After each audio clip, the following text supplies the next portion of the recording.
Welcome to my page.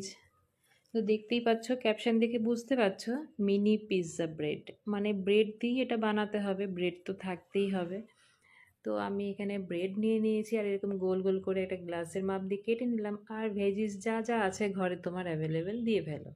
তো আমার কাছে যা ছিল দিয়ে দিলাম। আর আমার কাছে ছিল মাটন কিমা। তো তোমরা এটা ভেজ ননভেজ খেতেই পারো, তার জন্য ভেজ খেতে হলে তোমার পনির দিয়ে করতে পারো, মাশরুম দিয়েও করতে পারো। তো আমার কাছে মাটন কিমা ছিল, তো ওইটা দিয়েই করে ফেলাম। তোমরা চিকেন কিমা দিয়েও বানাতে পারো। তারপরে দেখো, জাস্ট এরকম করে মেখে নাও। তারপরে এই যে ব্রেডের ওপরে একটু টমেটো সস লাগিয়ে দাও। তোমরা গ্রিন চাটনি দিতে পারো, তোমরা মেয়োনিজ দিতে পারো। তারপরে তুমি ওই যে তারপরে যে মিক্সটা বানানো হলো, মিক্সচারটা, সেটা তুমি ওপর দিয়ে দিয়ে দাও।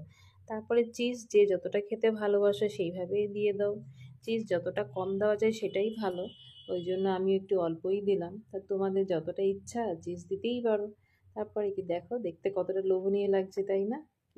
কিন্তু আরেকটু যেটা বাকি আছে সেটা হলো গোলমরিচ গুঁড়ো, চিলি ফ্লেক্স আর অরিগ্যানো ওপর দিয়ে একটু দিয়ে, ব্যাস দেখো দেখতেও কতটা সুন্দর লাগছে, তাই না? কি বলো তোমরা? কিন্তু হ্যাঁ, সত্যিই তাই। বেকিংয়ের পরে যখন এই প্লেটে যখন প্লেটিং করা হলো, তখন কিন্তু টপাটপ কিন্তু শেষও হয়ে গেল। তো তোমরা মার্কেটে যেরকম গোলগাপ্পে খাও না, চাটনি দেওয়া, চাটনিওয়ালা যে ছোলা, সেও, মানে চাটনি দিয়ে যেটা মিক্স দিয়ে দেয়, পুরো এরকমই পুরো গোটাটা মুখে পুরে দাও। আর জাস্ট করে একটা ইমাজিন করো, জাস্ট টিফিন, ব্রেকফাস্ট অথবা বার্থডে পার্টি, যে কোনো কিডনি পার্টিতে এটা কিন্তু দারুণ জমে যাবে। অবশ্যই কিন্তু ট্রাই করো, আর কেমন হয়েছে জানিও। ওকে।